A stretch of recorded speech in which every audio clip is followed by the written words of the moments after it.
Guys, welcome to the Neha Sharma show. Guys, video में आगे बढ़ने से पहले प्लीज़ वीडियो को लाइक ज़रूर कर दीजिएगा, क्योंकि आपके एक लाइक से मेरा चैनल ज़्यादा से ज़्यादा लोगों तक पहुंच पाएगा, जिससे मुझे लगातार जल्दी जल्दी वीडियोस लाने की मोटिवेशन मिल पाएगी। और अगर अभी तक आपने चैनल को सब्सक्राइब नहीं किया है तो प्लीज़ चैनल को भी सब्सक्राइब कर लीजिए and hit the bell icon, so that आपको वीडियो की नोटिफिकेशन मिल सके और मुझे नई वीडियो लाने की मोटिवेशन। चलते सीधा वीडियो की ओर।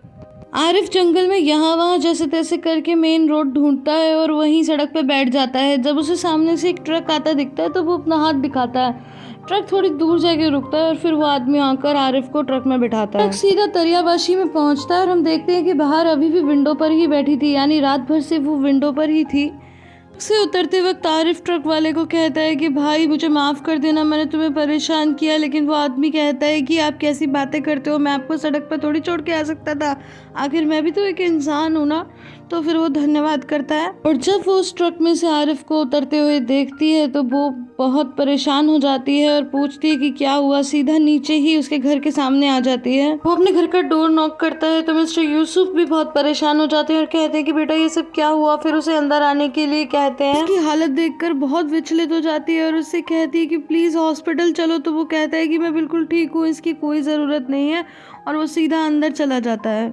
उसकी आवाज़ सुनकर मिस्टर एनवर और ज़ेदा भी नीचे आ जाते हैं। तो मिस्टर एनवर कहते हैं कि बेटा क्या आरिफ आ गया। वो बोलती है कि पापा उन लोगों ने उसे बुरी तरह से पीटा है, उसका नाक आँख सब कुछ बहुत बुरे हालत में है, वो मुझे अंदर भी नहीं आने दे रहा, शायद आपको अंदर आने दे। और ये कहकर वो गले से लग जाती है। तो वो शांत करते हैं उसे और कहते हैं कि बेटा कोई बात नहीं, तुम ऊपर जाओ। तो ज़ेदा कहती है कि बाहर अपने आप को संभालो। तो बाहर कहती है कि वो लोग तो रात को ही यहाँ से सारा सामान लेकर भाग गए। बाहर कहती है कि ये सब मेरी वजह से हुआ है, मेरी वजह से। ज़ेदा कहती है वो लोग चले गए क्या सच में? तो मिस्टर एनवर कहते हैं कि ज़ेदा इसे ऊपर ले जाओ, और उसके बाद वो उसे ऊपर ले जाते हैं और मिस्टर एनवर आरिफ के घर में आ जाते हैं। ऊपर आने के बाद बाहर रोते हुए मिसेस हतीजे को गले लगाती है और आरिफ के बारे में बताती है। तो मिसेस हतीजे बोलती हैं कि कोई बात नहीं बेटा, सब ठीक हो जाएगा। इसके बाद बाहर कहती है कि मैं देखती हूँ कहीं बच्चे उठ ना गए हों। लेकिन वो एकदम से पीछे मुड़ती है और ज़ेदा को देखने लगती है। तो ज़ेदा कहती है कि क्या तुम कुछ कहना चाहती हो?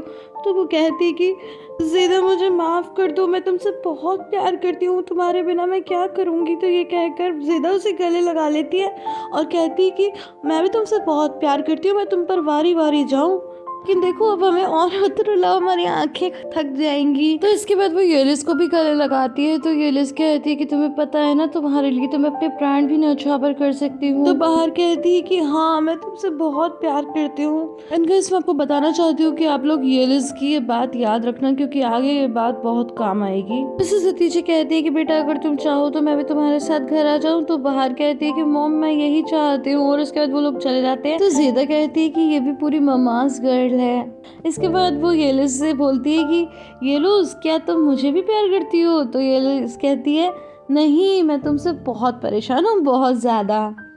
इस वीडियो में आगे बढ़ने से पहले मैं आपको बताना चाहती हूँ कि मेरा एक और यूट्यूब चैनल है जिसका नाम है द रीडर 15। एंड गाइज यहाँ पर मैं बहुत ही इंटरेस्टिंग स्पिरिचुअल और हॉरर कंटेंट लेके आती हूँ, जैसे कि भारत के मिस्टीरियस मंदिर या फिर कुछ एपिक स्टोरीज और साथ ही साथ कुछ हॉरर स्टोरीज भी। रिसेंटली गीता का पहला अध्याय डाला गया है और हर अध्याय के बाद उसका महत्व भी एक इंटरेस्टिंग स्टोरी के साथ बताया जाएगा। तो गाइज आप इसे भी ज़रूर सब्सक्राइब कीजिए और हॉरर और स्पिरिचुअल कंटेंट का मजा लीजिए। Now coming back to the current video. Anwar Arif से बोलते हैं कि बेटा ज़रूर तुम्हारी नाक में फ्रैक्चर हुआ है, वरना नाक सूजी हुई नहीं होती। तो मिस्टर यूसुफ कहते हैं अरे नहीं नहीं ऐसा कुछ नहीं है, अगर उसकी नाक टूटी होती तो ये इतने आराम से यहाँ नहीं बैठा होता। तो मिस्टर एनवर कहते हैं कि नहीं, हर किसी की सहन शक्ति अलग अलग होती है, कोई थोड़ा सा भी दर्द बर्दाश्त नहीं कर पाता तो कोई बड़े बड़े दर्द को भी आराम से सहन कर लेता है। तो मिस्टर यूसुफ कहते हैं कि अरे नहीं, हमारा आरिफ तो बहुत नाजुक है, बचपन में तो ये हर बात बात पे रोता था। तो आरिफ कहता आपको कैसे पता, आप तो घर में तो होते नहीं थे। तो मिस्टर यूसुफ कहते हैं कि जब भी मैं घर आता था तो मुझे हमेशा रोता हुआ ही मिलता था। तो आरिफ कहता है मैं तो इसलिए रोता था क्योंकि आप घर आ जाते थे। फिर मिस्टर एनवर बोलते हैं कि बेटा प्लीज़ चलो डॉक्टर के पास, तुम्हारी नाक दिखा के आते हैं। तो आरिफ कहता है कि अरे कुछ नहीं हुआ, इसमें क्रैक हुआ है, पहले भी हो चुका है, वैसे भी डॉक्टर कुछ नहीं करने वाला, थोड़े दिन में अपने आप ठीक हो जाएगा। तो मिस्टर एनवर कहते हैं कि मैं तुम्हें क्या कहूँ, ये यंग बच्चे भी ना पता नहीं किस किस से इन्फ्लुएंस हो जाते हैं। वैसे वो लोग कौन थे? क्या वो तुम्हारे पापा के खेलने की वजह से उधार के चक्कर में आए थे? तो मिस्टर यूसुफ कहते हैं कि अरे कोई खेल नहीं है, मेरा कोई उधार नहीं लिया मैंने। तो आरिफ कहते हैं नहीं नहीं वो लोग नहीं थे, वैसे आपके ऊपर क्या उधार है क्या? तो वो गुस्सा हो जाते हैं और कहते हैं कि मैं कब से कह रहा हूँ कि मेरे ऊपर कोई उधार नहीं, कोई खेल नहीं, मैं तुम्हारे लिए कुछ भी कर लूँ, मुझे कभी भलाई नहीं मिलने वाली, तुम्हारा जो दिल में आए करो, मैं तो जा रहा हूँ। तो मिस्टर यूसुफ के जाने के बाद मिस्टर अनवर पूछते हैं कि बेटा क्या इस बात का सार्फ से कोई लेना देना है? तो वो कहता है कि हाँ। तो वो कहते हैं अरे मुझे तो इस बात का अंदाजा ही नहीं था, इसका मतलब वो बाहर के चक्कर में ये सब कर रहा है कि तुमने उसे रिंग पहनाई थी। तो आरिफ कहता है कि अभी पता नहीं मुझे, मैं कह नहीं सकता कि वो उसके आदमी थे या उसके दुश्मन थे, पर अभी आप कोई इल्ज़ाम मत दीजिए। आरिफ कहते हैं कि अनवर भाई क्या आप थोड़ी देर के लिए मुझे अकेला छोड़ देंगे? मुझे लगता है बाहर किसी मुसीबत में है, उन्होंने मुझे छोड़ दिया, लेकिन क्या होता अगर वो मुझे ऊपर पहुंचा देते तो? लेकिन अब बाहर निशान और डोरुक का क्या होगा? पता नहीं अब वो लोग इससे कैसे निपटेंगे। अब नेक्स्ट सीन में हम देखते हैं कि बाहर अपनी मॉम के पास होती है और कहती है कि मॉम मैं बहुत खुश हूँ कि आप मेरे पास हो। मिसेस हदीजा बहुत ही प्यार से बाहर को अपने गले लगाकर बैठी होती हैं और कहती हैं कि बेटा तुम सारी रात सोई नहीं ना? तो वो कहती कि हाँ मॉम मैं नहीं सोई क्योंकि मैं आरिफ का इंतज़ार कर रही थी। तो मिसेस हतीजा कहती हैं कि बेटा तुम निश्चिंत होकर सोने चली जाओ, अगर बच्चे जग भी गए तो मैं उन्हें संभाल लूंगी। तो इसके बाद बाहर वहाँ से चली जाती है। बाहर रूम के अंदर आती है तो निशान कहती है कि क्या हमारे पापा आए थे? तो वो कहती कि नहीं बेटा मेरी तो बस नींद खुल गई थी। तो वो कहती क्या पापा हमसे मिले भी ना चले गए इस बार भी? तो कहती कि नहीं बेटा तुम्हारे पापा नहीं आए थे। तो डोरुक कहता है कि मैं तो देखा था आप किसी से बात कर रही थी। तो वो कहती है कि मैं तुम्हारी नानी से बात कर रही थी। चलो बच्चों तुम सो जाओ, इतनी जल्दी क्यों उठ गए? तो फिर निशान कहती कि मॉम फिर नानी इतनी जल्दी क्यों आई? तो वो कहती क्योंकि वो तुम्हें याद कर रही थी। तो डोरुक पूछता है कि क्या पापा हमें याद नहीं करते? तो वो कहती है बिल्कुल करते हैं बेटा। तो फिर वो कहता है कि मॉम जब नानी हमारे घर आ जाती हैं, ज़ेदा दीदी हमारे घर आ जाती हैं, नाना जी हमारे घर आ जाते हैं, ये लिस आंटी भी हमारे घर आ जाती हैं, तो फिर पापा क्यों नहीं आते? बाहर कहती है कि बेटा वो आएंगे, अभी उनको बहुत काम है ना। तभी एकदम से निशान गुस्से में हट जाती है और कहती है कि जब उन्होंने कहा था कि आऊँगा तो उन्हें आना चाहिए ना, वो क्यों नहीं आते? तो डोरुक कहता है कि आप कॉल करो ना पापा को। तो वो कहती है कि हाँ आप पापा को कॉल करो, और वो दोनों बहुत गुस्सा हो जाते हैं। तो बाहर कहती है लेकिन बच्चों मेरे पास तो उनका नंबर ही नहीं है, मैं तो पूछना ही भूल गई। तो डोरुक कहता है कि फिर किसके पास होगा? तो वो कहती है कि मुझे नहीं पता। तो निशान कहती है कि मॉम नानी के पास होगा। तो वो कहती है मुझे नहीं लगता। तो वो अपनी नानी को आवाज़ देने लगती है। फिर कहती है कि आपके पास है क्या पापा का नंबर? तो वो कहती है कि नहीं। तो डोरुक कहता है कि क्या नाना जी के पास होगा? तो कहती है कि नहीं उनके पास भी नहीं है। तो कहते हैं कि ज़ेदा दीदी? तो कहते नहीं। तो निशान कहती है फिर येलिस आंटी के पास होगा? तो कहती है नहीं उसके पास भी नहीं है। तो फिर कहती है तब तो ज़रूर मेरी शीरीन मौसी के पास तो होगा। तो फिर बाहर कहती है कि नहीं बेटा तुम्हारी मौसी के पास तुम्हारे पापा का नंबर क्यों होगा? जब तुम्हारे पापा ने एक बार प्रॉमिस कर दिया कि वो आएंगे तो वो आएंगे। तो डोरुक कहता है आपको लगता है कि वो अपना प्रॉमिस पूरा करेंगे? तो वो कहती है कि हाँ बेटा ज़रूर। तभी बच्चे बहुत उदास होते हैं। तो मिसेस हदीजा कहती हैं कि आज तुम लोगों ने अपना रूल तो पूरा किया ही नहीं, डांस तो किया ही नहीं।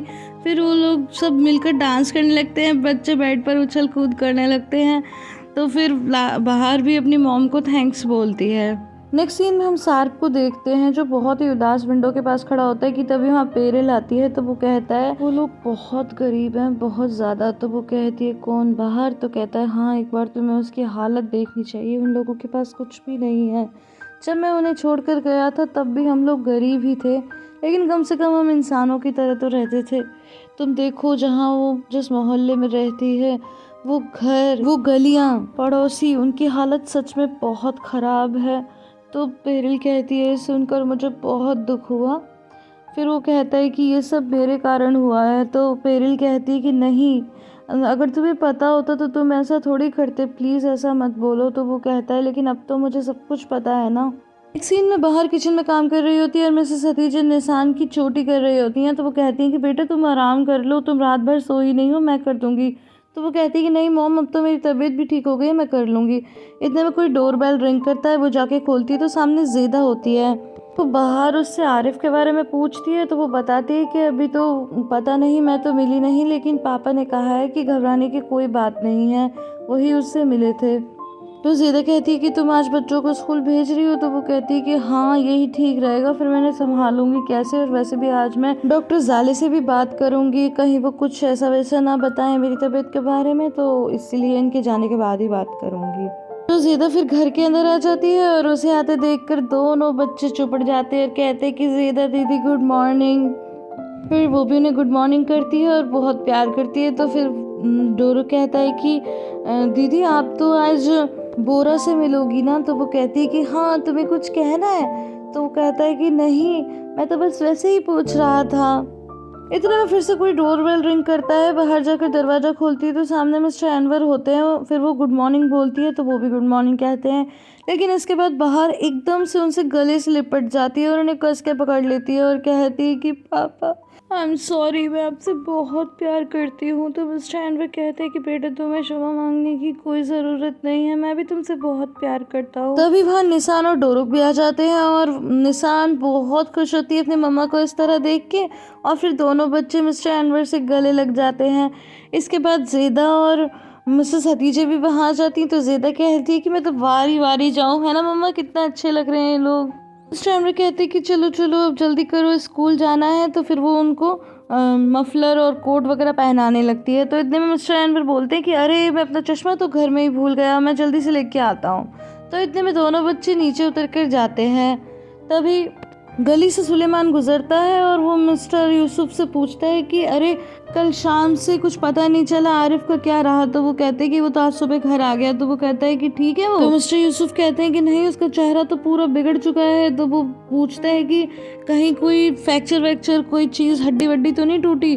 तो वो कहते हैं कि पता नहीं ठीक से, पर उसकी नाक में कुछ परेशानी लगती है। तो ये सब खड़े खड़े निसान भी सुन लेती है। इतने में मिस्टर अनवर उतर के आते हैं। तो वो कहती है कि आरिफ अंकल को क्या हुआ है, बताइए क्या हुआ है? तो क्या उन्हें किसी ने मारा है?